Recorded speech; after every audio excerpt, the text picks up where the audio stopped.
আর দেখুন কতটা সুন্দর দইটা জমেছে, একদম যেরকম আমরা মাটির পাত্রে দই পাতি ঠিক সেরকমই কিন্তু দইটা খুব সুন্দরভাবে এরকম বসে গেছে। দেখুন দেখুন পড়ছে না, দইটা কতটা সুন্দর বসেছে। নমস্কার বন্ধুরা, শুক্লা কিচেনে আবার আপনাদের সবাইকে স্বাগত জানাই। বন্ধুরা, আজকে গুঁড়ো দুধ দিয়ে আর মাত্র 1 ঘন্টার মধ্যেই আপনাদের মিষ্টি দই পেতে দেখাবো। যে সকল বন্ধুরা এখনো পর্যন্ত বানাতে পারেন না, আপনারা অবশ্যই বানাতে পারবেন যদি আমার এই পদ্ধতিটা ফলো করেন। প্লিজ বন্ধুরা, আপনারা পুরো ভিডিওটা প্রথমের থেকে শেষ পর্যন্ত দেখবেন, আশা করছি আপনাদের ভালো লাগবে।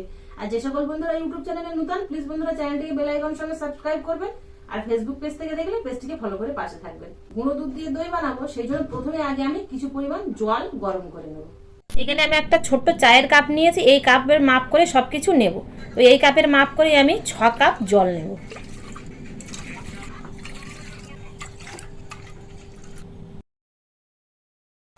জল থেকে হালকা একটা বাষ্প ছাড়ছে, জলটা এরকম গরম করে নিয়েছি। এবার নামিয়ে নিয়ে এর মধ্যে ওই কাপের মাপ করেই আমি গুঁড়ো দুধ নিয়ে নেব 3 কাপ। গুঁড়ো দুধটা দিয়ে একটু মিশিয়ে নেব, তাহলে গুটি গুটি আর পড়বে না।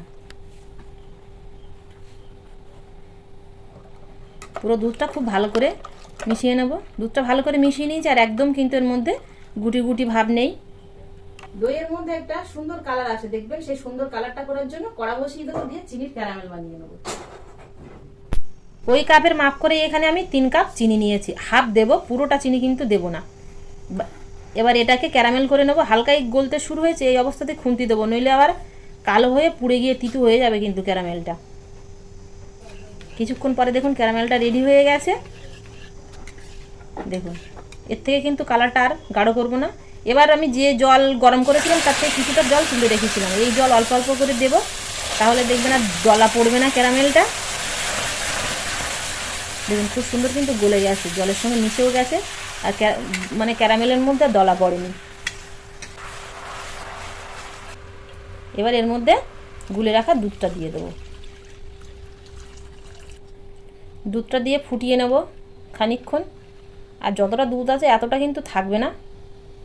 এবার যে চিনিটা আমি রেখেছিলাম সেই চিনিটার মধ্যে দিয়ে দেবো, কারণ ক্যারামেল করলে তো চিনির মধ্যে সেই মিষ্টি ভাবটা কিন্তু বেশিটা থাকে না, তাই পরে আমি আবার এই চিনিটা দিলাম। আপনারা এইভাবে বানিয়ে দেখবেন, দারুণ হবে। দুধটা জ্বালিয়ে হাফ করে নেব।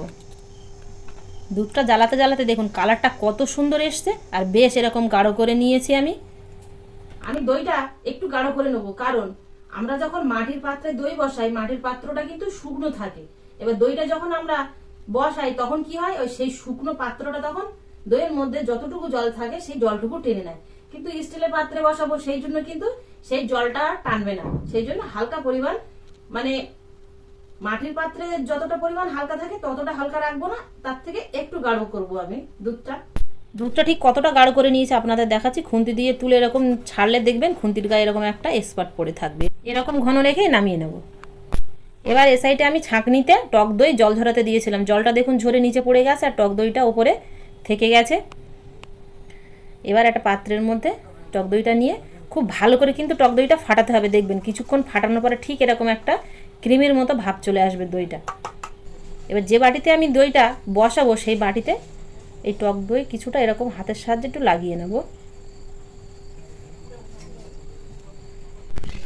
এবার দুধের মিশ্রণটা কিছুটা হলেও ঠান্ডা হয়েছে দেখুন, আর ঘনত্বটা ঠিক কিন্তু সেরকমই আছে। আঙুল দিয়ে চেক করে দেখব, মানে হাতে যেন সহ্য হয় এরকম ঠান্ডা করে নিতে হবে। এবার এই দুধের থেকে কিছুটা তুলে নিয়ে ফাটানো টক দইয়ের মধ্যে দিয়ে খুব ভালো করে মিশে নিতে হবে। যত ভালো করে ফাটাবেন তত কিন্তু দইটা ভালো বসবে। আপনারা খুব ভালো করে লক্ষ্য করবেন এই জায়গাটা,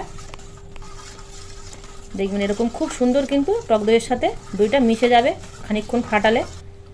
খুব ভালো করে দইয়ের সাথে অল্প কিছুটা দুধ নিয়ে ফাটিয়ে নিয়েছি।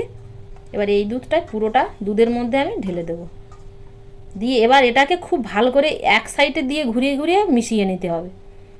দেখুন পুরো এক সাইড দিয়ে ঘুরিয়ে ঘুরিয়ে কিন্তু আমি মিশিয়ে নিচ্ছি, দুই সাইডে ঘোরাচ্ছি না। আপনারাও একইভাবে মিশিয়ে নেবেন।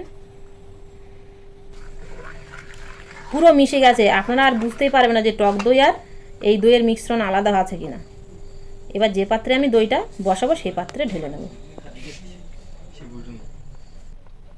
পুরোটাই ঢেলে নিয়েছি। এবার আলাদা একটা কড়ার মধ্যে স্ট্যান্ড বসিয়ে দিয়ে আর কিছুটা পরিমাণ জল নিয়েছি, এর মধ্যে বাটিটা বসিয়ে দেবো, ভাপিয়ে নেব কিছুক্ষণ। তবে জলটা দেখুন বাটির ওপরে যেন না ওঠে, ঠিক জলটা এরকম বাটির নিচে থাকবে, কারণ জলটা যখন বাষ্প হবে তখন কিন্তু এই দইয়ের মধ্যে আবার ঢুকে যেতে পারে, সেই জন্য জলটা এরকম কম নিতে হবে। এবার ঢাকনা চাপা দিয়ে স্টিম করে নেব 30 থেকে 40 মিনিট। 30-40 মিনিট হয়ে গেছে আর জলটা পুরো শুকিয়ে গেছে। মিডিয়াম ফ্লেমে কিন্তু আমি স্টিম করে নিয়েছি। আর দেখুন দইটা এই যে ফুলে উঠেছে, মানে দইটা কিন্তু হয়ে গেছে। এবার নামিয়ে ঠান্ডা করে নেব। দইটা কড়া থেকে নামিয়ে একটু ঠান্ডা করে নিয়ে ফ্রিজে আধ ঘন্টার মতো রেখে দিয়েছিলাম। এবার আপনাদের দেখাচ্ছি যে দইটা কতটা সুন্দর বসেছে। আর দইটা দেখুন বন্ধুরা, মাত্র 1 ঘন্টার মধ্যে যদি দই এত সুন্দর বসে, তাহলে আপনারা আর অনেকটা সময় নিয়ে দই পাতবেন কেন? আর স্টিলের পাত্রে যদি এত সুন্দর দই বসানো যায়, তাহলে কিন্তু আর মার্কেট থেকে মাটির পাত্র কিনে আনার দরকার পড়বে না। এবার একটা চামচের সাহায্যে কেটে দেখাচ্ছি যে কতটা সুন্দর বসেছে দেখুন।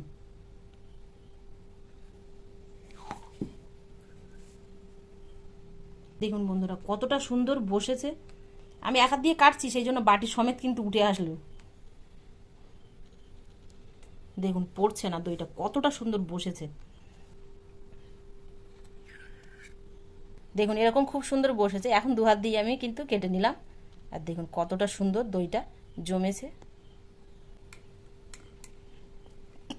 আর আপনাদের তো দেখালামই না যে দইটা কিন্তু এর কাজ করলে পড়বেও না। দেখুন এরকম কাজ করছি, একদম যেরকম আমরা মাটির পাত্রে দই পাতি ঠিক সেরকমই কিন্তু দইটা খুব সুন্দরভাবে এরকম বসে গেছে। দেখুন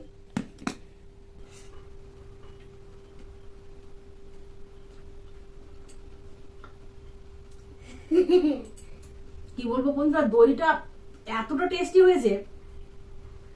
আপনারা একই পদ্ধতিতে অবশ্যই বাড়িতে একবার বানিয়ে দেখবেন। 100% বন্ধুরা আপনারা অবশ্যই দই পাততে পারবেন, আমি গ্যারান্টি দিয়ে বলছি। খুব সহজেই দই পাতাটা তো আপনাদের সাথে শেয়ার করলাম। আপনাদের কেমন লাগলো অবশ্যই কমেন্টে জানাবেন বন্ধুরা। আর সকল বন্ধুদেরকে জানাই পয়লা বৈশাখের অনেক অনেক শুভেচ্ছা ও অভিনন্দন। আর আজকের দিনে আপনারা খুব সহজে এইভাবে দই বানিয়ে মিষ্টি মুখ করতে পারেন সকলের সাথে। আশা করছি আপনাদের ভালো লাগবে। আর ভালো লাগলে প্লিজ বন্ধুরা আপনাদের বন্ধুদের কাছে শেয়ার করবেন আর লাইক করতে ভুল করবেন না। আবারও দেখা হবে আপনাদের সাথে পরবর্তী নতুন কোনো রেসিপিতে। ততক্ষণ আপনারা সবাই ভালো থাকবেন, সুস্থ থাকবেন।